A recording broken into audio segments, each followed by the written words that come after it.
25 जून 1975 की आधी रात लागू हुई थी इमरजेंसी और जनता के छिन गए थे सारे अधिकार।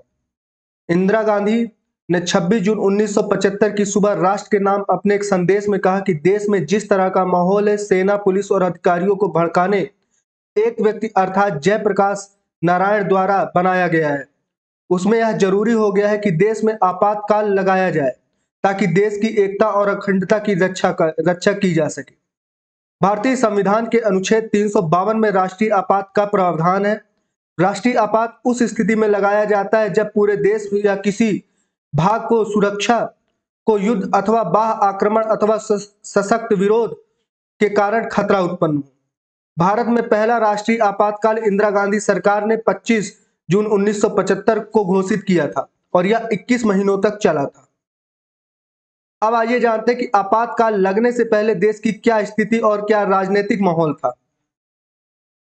इंदिरा गांधी ने 1959 में 14 बैंकों का राष्ट्रीयकरण करने से भारत के बैंकों पर अमीरी घरानों का कब्जा खत्म हो गया और राज परिवारों को मिलने वाले भत्ते को खत्म करने जैसे फैसलों से इंदिरा गांधी की इमेज गरीबों की मसीहा के रूप में बन गई थी।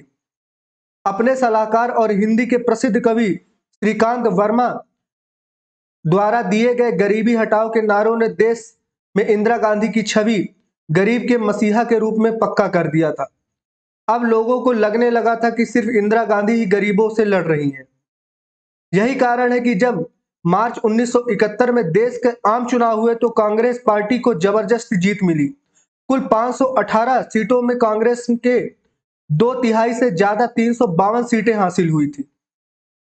इस चुनाव में इंदिरा गांधी ने भी उत्तर प्रदेश के रायबरेली लोकसभा सीट से 1 लाख से भी ज्यादा वोटों से चुनी गई थी। उन्होंने अपने प्रतिद्वंदी और संयुक्त सोशलिस्ट पार्टी के प्रत्याशी राजनारायण को हराया था। राजनारायण उत्तर प्रदेश के वाराणसी के प्रखर समाजवादी नेता थे। उन्होंने इंदिरा गांधी से कई मसलों में नीतिगत मतभेद थे, इसलिए वे कई बार उनके खिलाफ रायबरेली से चुनाव लड़े और हारते रहे। वर्ष 1971 में भी उन्होंने इंदिरा गांधी की इस जीत को इलाहाबाद हाई कोर्ट में चुनौती दी और यहीं से शुरू होता है देश के राजनीतिक उथल-पुथल का दौर। राजनारायण के कोर्ट में वकील थे प्रसिद्ध वकील शांति भूषण। कोर्ट में दायर अपनी याचिका में राजनारायण ने इंदिरा गांधी पर सरकारी मशीनरी और संसाधनों का दुरुपयोग और भ्रष्टाचार का आरोप लगाया था। यह मामला राजनारायण बनाम उत्तर प्रदेश के नाम से जाना जाता है। वकील शांति भूषण ने सरकारी मशीनरी का दुरुपयोग सिद्ध करने के लिए यह उदाहरण किया कि प्रधानमंत्री के सचिव यशपाल कपूर ने राष्ट्रपति द्वारा उनका इस्तीफा मंजूर होने से पहले इंदिरा गांधी के लिए काम करना शुरू कर दिया था, जो कि सरकारी मशीनरी के दुरुपयोग को पुख्ता सबूत था। उस समय इलाहाबाद हाईकोर्ट के जज जगमोहन लाल सिन्हा ने अपने फैसले में माना कि इंदिरा गांधी ने सरकारी मशीनरी और संसाधनों का दुरुपयोग किया है, इसलिए जनप्रतिनिधित्व कानून के अनुसार उनका संसद में चुने जाना अवैध कर दिया। अदालत ने साथ ही अगले 6 सालों तक उन्हें कोई भी चुनाव लड़ने पर रोक लगा दी। ऐसी स्थिति में इंदिरा गांधी के पास राज्यसभा में जाने का रास्ता भी नहीं बचा था। अब उनके पास प्रधानमंत्री पद छोड़ने के सिवा दूसरा कोई रास्ता नहीं था।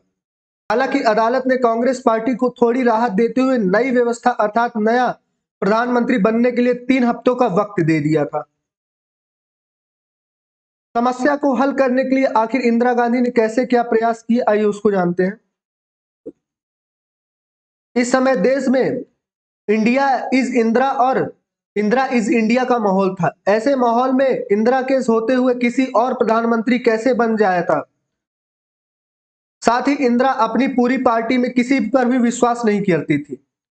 इस संकट के समय कांग्रेस के तत्कालीन अध्यक्ष डीके बरुआ ने इंदिरा गांधी को सुझाव दिया कि अंतिम फैसले आने तक वे कांग्रेस अध्यक्ष बन जाएं और उन्हें प्रधानमंत्री पद सौंप दें।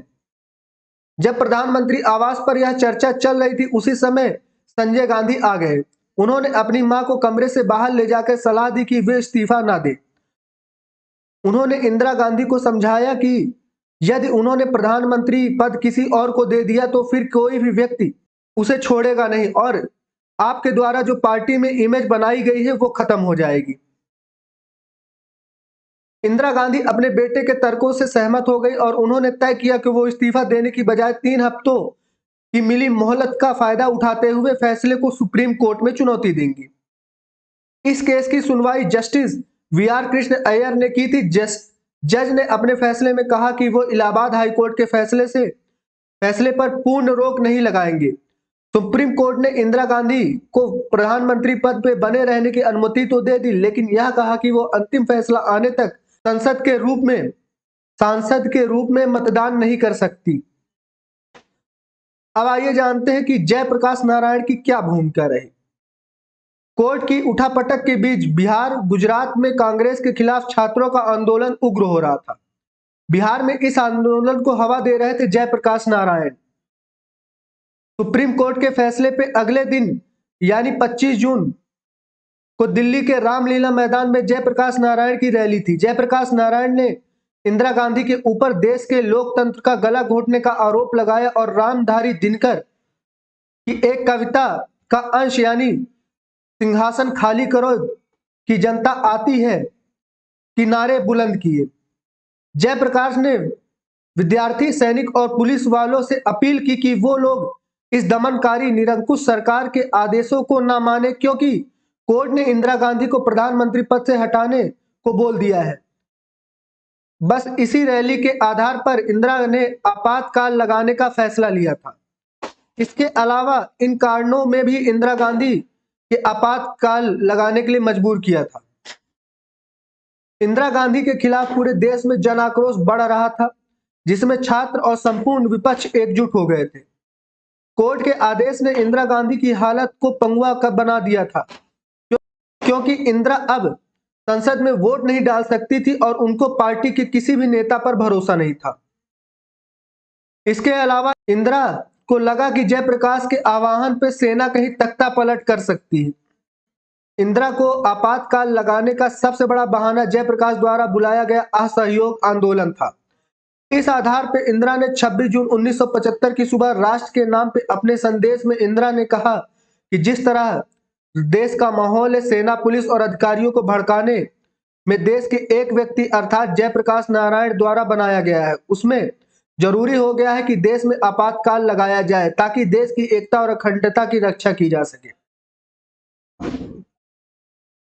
इमरजेंसी के समय की ये कुछ दुर्लभ तस्वीरें हैं जिन्हें आप देख सकते हैं। तब की है जब इंदिरा गांधी को इलाहाबाद हाई कोर्ट ने दोषी पाया था। दूसरी तस्वीर है संजय गांधी की जब वो वोट मांगने गए थे। तीसरी तस्वीर उस न्यूज़पेपर की कटिंग है जो इमरजेंसी के दूसरे दिन छपा था। उस समय जो मुख्य किरदार निभाए थे जैसे जयप्रकाश नारायण और अटल बिहारी वाजपेयी, मुरली मनोहर जोशी, ये कुछ तस्वीरें हैं। तो आई होप इमरजेंसी से रिलेटेड आपके सारे डाउट क्लियर हो गए होंगे। कल मिलते हैं नए वीडियोस के साथ। जय हिंद।